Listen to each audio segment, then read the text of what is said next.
Guatevisión presenta. Hoy, en un show con Tuti. Y en ese momento se extraen las células en un recipiente especial donde se guarda. Podríamos utilizar células casi totalmente incompatibles para poder regenerar el sistema nervioso central.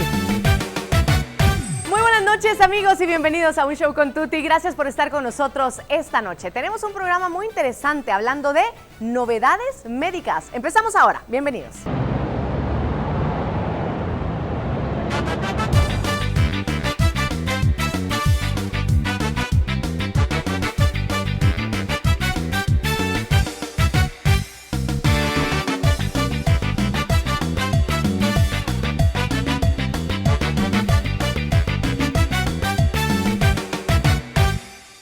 Gracias, amigos, por estar con nosotros esta noche. Tenemos un programa muy interesante hablando de novedades médicas. Claro, si nosotros no estamos dentro del ámbito, si no somos médicos, si no estamos estudiando algo relacionado con la salud, es muy probable que nos perdamos de estas novedades, de los avances, de todo lo que ellos como profesionales están al tanto día con día de qué más se puede usar, qué nueva tecnología hay, qué más ha descubierto la ciencia. Y vamos a ir bloque por bloque hablando de algunas de tantas novedades médicas que existen. Así que vamos a arrancar un poco para entender y conocer hasta dónde va el estudio de células madre.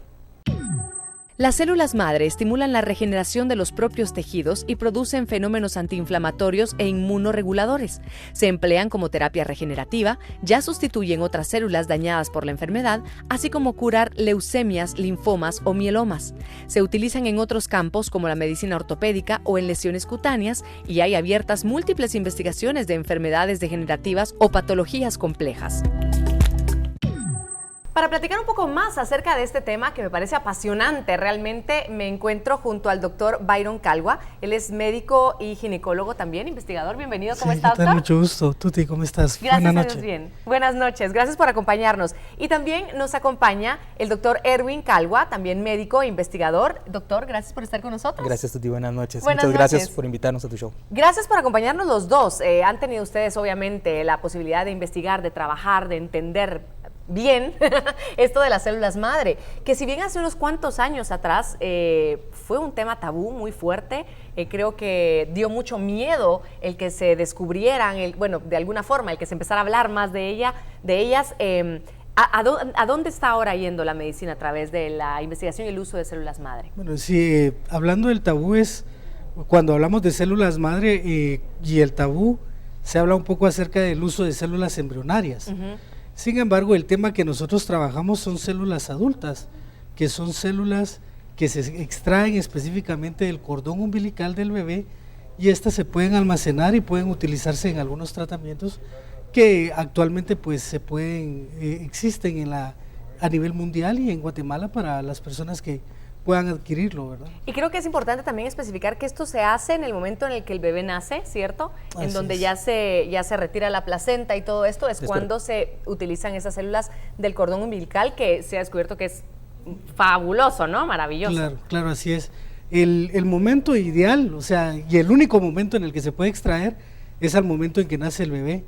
Es indoloro para ambas personas, para el bebé como para la madre, porque se pinza el cordón, se corta, el bebé va con el pediatra y el papá, y la mamá pues en ese momento está en el alumbramiento de la placenta. Exacto. Y en ese momento se extraen las células en un recipiente especial donde se guarda. Ahora, ¿por cuánto tiempo se guardan estas células? ¿De qué manera es que funciona la utilización posterior de las células madre? Bueno, el tiempo teórico es hasta 200 años. Se ha comprobado 30 años. Wow. Porque prácticamente es de alguna manera enfriar estas células, llevarlas a una velocidad muy lenta de metabolismo, y que es lo que permite mantenerlas vivas por largos procesos, para el momento específicamente del tratamiento. Okay.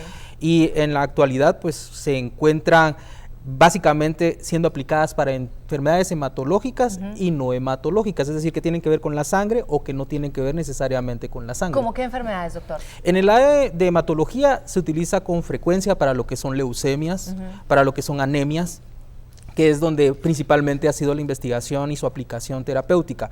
Pero en la otra área, que es hacia donde nosotros más nos dirigimos en Guatemala, es la generación de órganos, por ejemplo, y otro tipo de enfermedades autoinmunes. Se ha visto que puede regenerar de alguna forma enfermedades del sistema nervioso central, tejido cardíaco, Puede también llegar a generar aspectos relacionados a trastornos en la piel y diabetes, por ejemplo, tratar de regenerar la función que tiene normalmente el páncreas.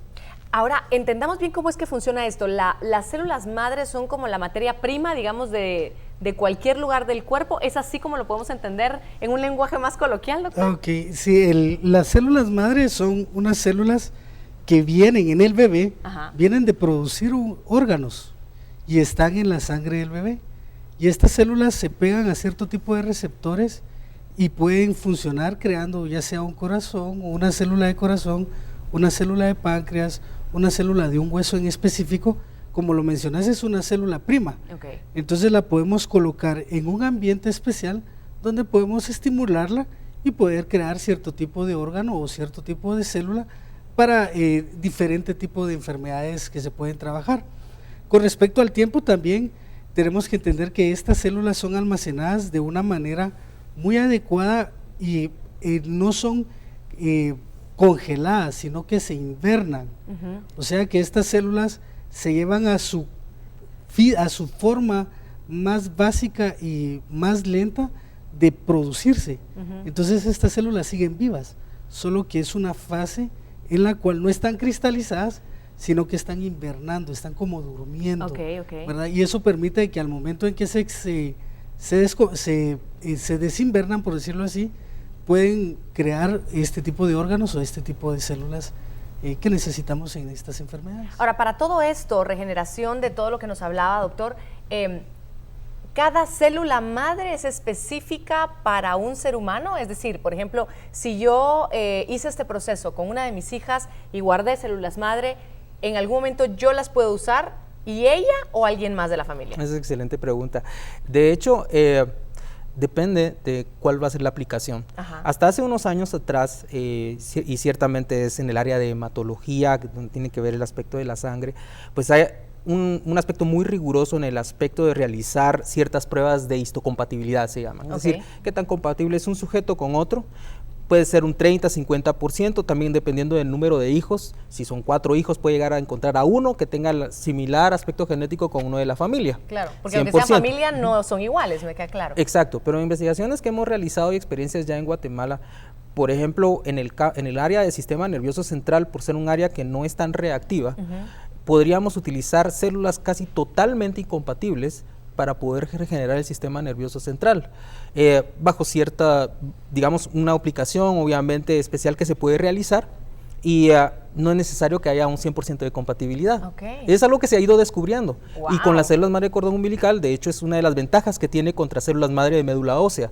Cuando usted anda con un diagnóstico de leucemia y necesita encontrar a un donador, en la actualidad se busca que pueda ser pues médula ósea, pero si no se encuentra es más probable utilizar células madre de cordón que tienen menos posibilidad de reaccionar al momento de trasladarla a un paciente que tiene leucemia. La manera de la aplicación, digamos, es, obviamente se despiertan estas células, lo voy a decir así para que lo entendamos, y se inyectan directamente, pasan por un proceso. ¿Cómo se utiliza o dependiendo del tratamiento? Sí, el proceso de volverlas a activar es un proceso que lleva aproximadamente 6 horas.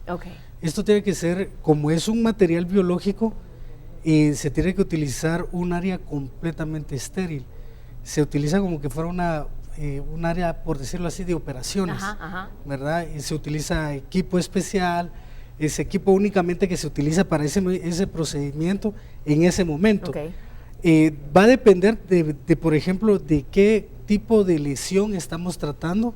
En algunos problemas, como en el sistema nervioso central, se hace, dependiendo del protocolo, puede ser de que se necesite una cirugía para la aplicación o que se necesite algún tipo de técnica especializada para aplicarlo en esa área.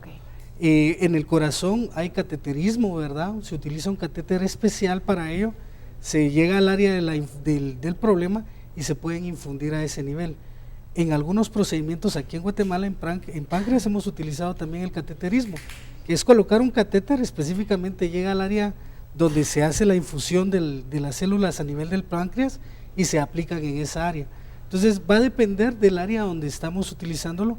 En el caso de las leucemias, pues obviamente es un procedimiento intravenoso que va a llevar el tiempo normal de una aplicación intravenosa, ¿verdad? Este tipo de ciencia, de tecnología, de utilización de las células madre, ¿prevendría o evitaría, por ejemplo, algo como trasplante de órganos? Bueno, es una pregunta bastante interesante. La idea es que uno lo preserve con la finalidad de que cuando se necesite un órgano se pueda generar el órgano. Hacia esa dirección vamos. Entonces, en el área de prevención sería como evitar que eso suceda. En este área estamos hablando de que es muy probable, y especialmente con las estadísticas que estamos viendo en salud, es muy probable que en algún momento sea necesario utilizar o regenerar algún tejido. Entonces, la prevención de alguna manera es el hecho de guardar para poderla generar y el tejido que necesitemos a futuro, nuestros hijos. Esperemos que no sea así, pero nada nos cuesta, y al contrario, sería de mucha utilidad para nosotros, no sabemos, y para alguien más también, según lo que usted me estaba comentando. Gracias, doctores, por estar hoy con nosotros, contarnos un poquitito, y quisimos nosotros en este programa también conocer algunos casos, personas e historias que ya han utilizado estos avances médicos, y este es el que le queremos presentar a continuación. Hola, buenas noches. Mi nombre es Mariela González. Soy mamá de una niña hermosa de nombre Fátima Grajeda. Fátima fue diagnosticada de diabetes infantil tipo 1 a los 6 años. Fue un proceso pues bastante duro para nosotros como familia, en el cual tuvimos que adaptarnos al 100% a un nuevo cambio de vida, a una nueva rutina. Ella es dependiente a la insulina, entonces por lo tanto lleva una dieta bastante rígida, rutina de ejercicios, etcétera, ¿verdad? Pero dentro de este proceso nosotros vimos que costaba mucho que ella llegara a un nivel regular en su azúcar, ¿verdad? Creo que eso era lo que más como familia nos preocupaba, debido a las consecuencias que pueden haber a largo plazo de tener ciertas irregularidades constantes en el azúcar. Pues como padres buscando opciones, ¿verdad? Y ante nuestra desesperación de querer darle a la nena pues una mejor calidad de vida, buscamos el implante por medio de células madre, lo cual pues realmente es un proceso, podemos decir, un poco bastante sencillo, ¿verdad? A la nena le extrajeron de su médula ósea las células madres, y por medio de un tratamiento especial pues se las volvieron nuevamente a implantar, ¿verdad? Vía intravenosa, con el objetivo de querer regenerar su páncreas. Hace alrededor de 8 meses que se le hizo la intervención a Fátima de células madres, y yo como madre puedo decir que he visto un antes y un después en mi hija. O sea, realmente han habido cambios, sobre todo en sus niveles de azúcar. Fátima se mantiene de una manera pues mucho más regular, y puedo decir que estoy muy contenta con los efectos que he visto en esta intervención.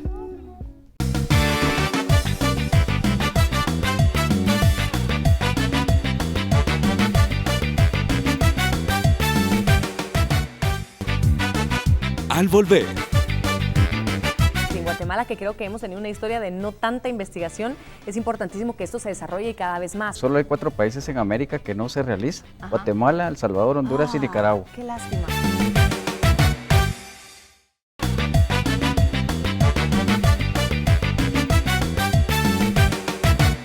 Gracias, amigos, por su sintonía. Hoy estamos hablando sobre avances médicos, sobre novedades de la ciencia. Y esto es muy interesante, no sé, a usted, a mí siempre me parece apasionante todas las cosas que no sé y que puedo aprender, y de las cuales también podemos hacer uso para estar mejor. Yo sé que cada una de las personas que hoy estarán aquí conmigo han trabajado durísimo. No sabe el nivel de preparación que tiene cada uno de ellos para poder hacer lo que están haciendo: investigar, innovar, aplicar y darnos una mejor calidad de vida y darnos una esperanza de vida también. Y para este bloque queremos compartir con ustedes algo sobre los estudios genéticos que se realizan actualmente. La genética es la ciencia que estudia la herencia biológica, es decir, los mecanismos de transmisión de los caracteres biológicos de generación en generación y cómo estos se expresan en cada persona. La herencia biológica se encuentra en el ADN presente en cada una de nuestras células. Y para hablar un poco más del tema y entender de qué se trata y qué es lo que está pasando en Guatemala actualmente en este campo, me da mucho gusto recibir a la doctora Claudia Carranza. Ella es doctora de Biología Molecular y Genética, entre otras muchas cosas. Bienvenida, doctora, ¿cómo está? Gracias por la invitación. Bien, Gracias bien, por acompañarnos. También nos acompaña el doctor en Investigación Científica, entre otras muchas cosas, Luis Ricardo Álvarez. ¿Cómo está, doctor? Bienvenido. Muchas gracias por la invitación y por estar acá. Gracias a ustedes por acompañarnos. Ambos actualmente